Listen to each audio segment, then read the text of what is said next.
Hello everyone, welcome back on साया Saran classes. Students, अगर आपने अभी तक चैनल को सब्सक्राइब नहीं किया है तो प्लीज़ सब्सक्राइब कर लें, साथ के साथ बेल आइकन को दबा लें ताकि आने वाली क्लासेज की नोटिफिकेशन आपको मिलती रहे। स्टूडेंट्स, मैं आपके सामने फिर हाजिर हूँ हरियाणा जीके की एक और न्यू क्लास के साथ। प्रीवियस क्लास के अंदर हम डिस्कस कर रहे थे हरियाणा पंचायती राज एक्ट 1994 को। स्टूडेंट्स, लगभग हमने पूरा का पूरा कर ही लिया था, लेकिन इसके अंदर एक एडिशनल चैप्टर भी है हमारा, चैप्टर नंबर 22, जो कि ग्रामीण विकास के ऊपर है, रूरल डेवलपमेंट के ऊपर है। स्टूडेंट्स, प्रीवियस क्लास के अंदर हमने पार्ट 5 तक चैप्टर नंबर 21 को डिस्कस किया था। अगर आपने अभी तक वो क्लास नहीं देखी है तो प्लीज़ देख लें। आज की क्लास हम स्टार्ट करने जा रहे हैं चैप्टर नंबर 22 के साथ। आज की क्लास में रूरल डेवलपमेंट को हम 2 क्लासेस के अंदर कंप्लीट करेंगे, क्योंकि एक के साथ अगर एक क्लास में ही मैं पूरा करवा दूंगी तो थोड़ा सा याद करना मुश्किल हो जाएगा। मेरा ये मानना है कि हम थोड़ा थोड़ा करके करेंगे क्लास के अंदर। मैंने 2 क्लासेस में ग्रामीण विकास को कंप्लीट करवाया है। आज की क्लास में हम पहली क्लास में डिस्कस करेंगे धारा 219 से लेके धारा 240 तक। नेक्स्ट क्लास में हम डिस्कस करेंगे धारा 241 से लेके धारा 280 तक। करते हैं आपकी क्लास स्टार्ट हमारी धारा 219। अभी जो हम करेंगे वो सारी की सारी धाराएं हैं, उनके अंदर ग्रामीण विकास से रिलेटेड चीज़ें आएंगी। आपको कंफ्यूज नहीं होना कि ये तो उस धारा में भी हमने पढ़ा था इस फैक्ट को, नहीं, वो फैक्ट ग्राम पंचायत से रिलेटेड था, पंचायत समिति और जिला परिषद से। अब ये ग्रामीण विकास से रिलेटेड है।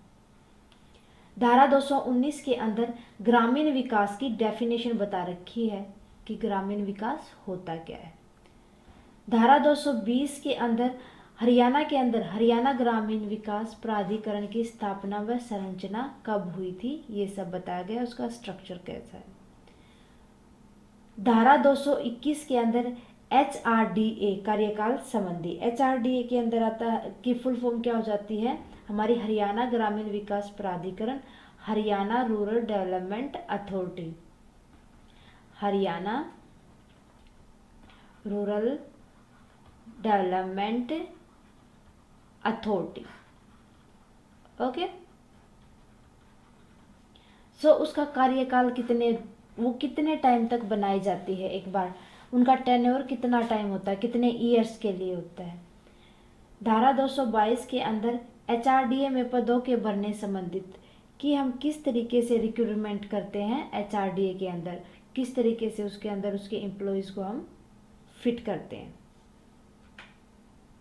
धारा 223 के अंदर कि HRDA की मीटिंग कब होगी, कितने टाइम के बाद होगी और टोटल कितनी मीटिंग रखी जाएंगी। धारा 224 की अगर मैं बात करूँ तो उसके अंदर जितने भी कमेटियां बनाई जाती हैं HRD में, उनकी अपॉइंटमेंट कि वो कब बनाई जाएंगी और कितने टाइम के लिए बनाई जाएंगी और किस बेनिफिट के लिए वो कमेटी बनाई जाएगी।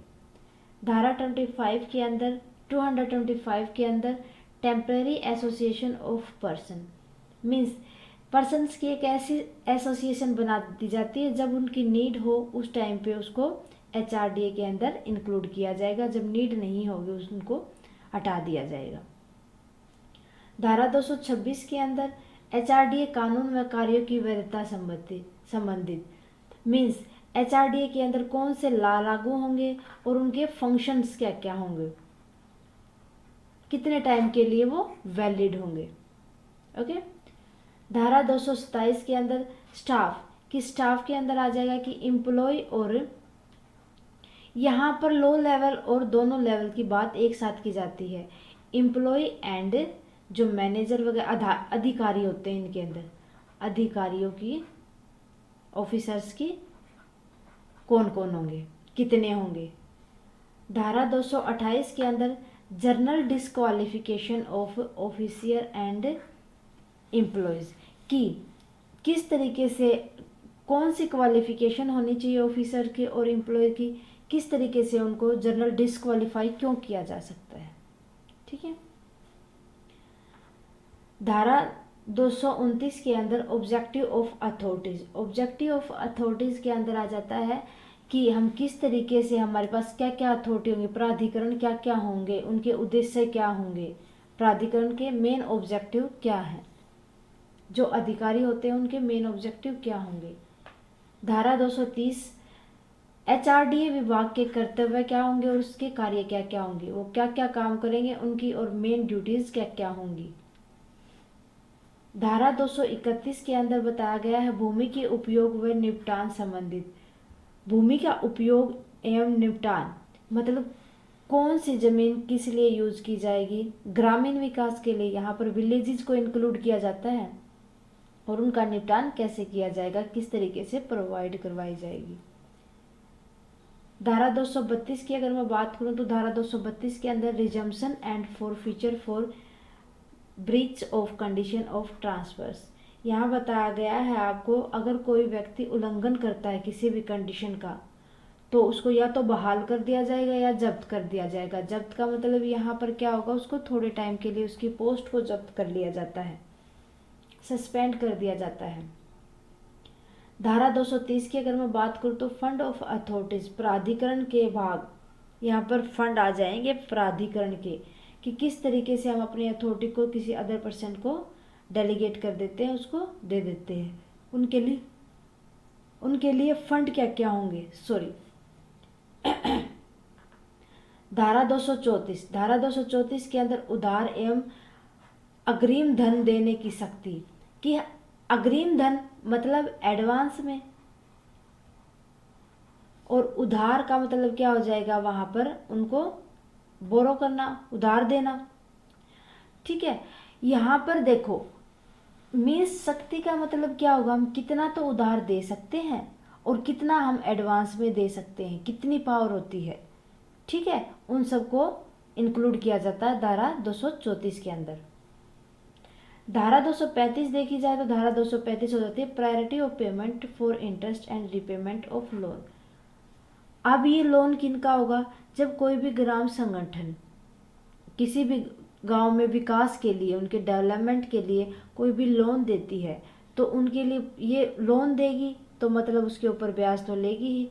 यहाँ पर ये डिसाइड किया जाता है कि प्रायोरिटी दी जाती है कि इंटरेस्ट और जो उन्होंने रिपेमेंट किया, जितनी राशि लौटाई है लोन में से, उनका पेमेंट की प्रायोरिटी क्या होगी, किस तरीके से वो पे करेगी। ये धारा 235 के अंदर डिस्कस किया गया है।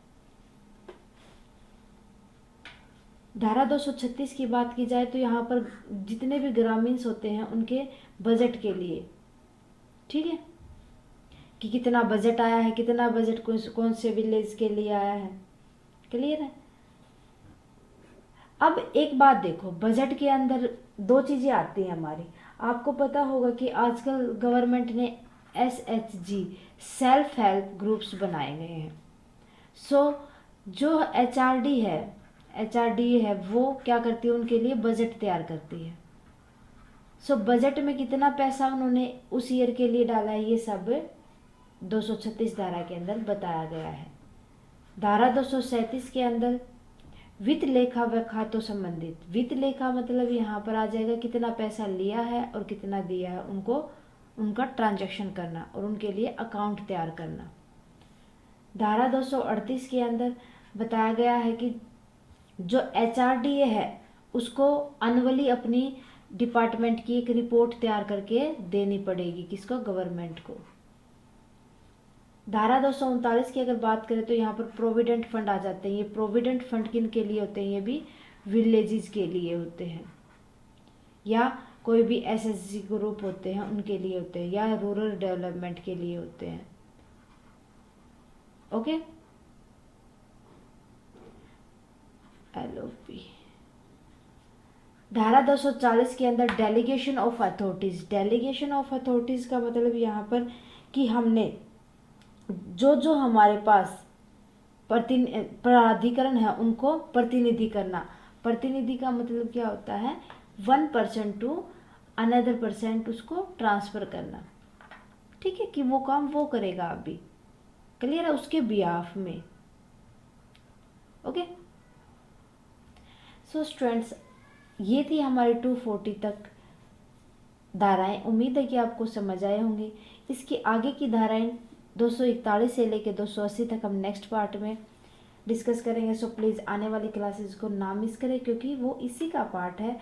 ये तभी समझ आएगा, ये तभी कंप्लीट होगा जब हम इसका सेकेंड पार्ट और देख लेंगे। सो स्टूडेंट्स, आज के लिए बस इतना ही, मिलते हैं नेक्स्ट क्लास में। स्टूडेंट्स, आप हमें कमेंट करके बताएं आपको क्लासेस कैसी लगी। साथ के साथ कमेंट करें अगर आपकी कोई क्वेरी है तो। और स्टूडेंट्स, क्लासेस अच्छी लगे प्लीज़ लाइक करें, अदर स्टूडेंट्स के साथ ज़्यादा से ज़्यादा शेयर करें। थैंक यू स्टूडेंट्स, मिलते हैं नेक्स्ट क्लास में।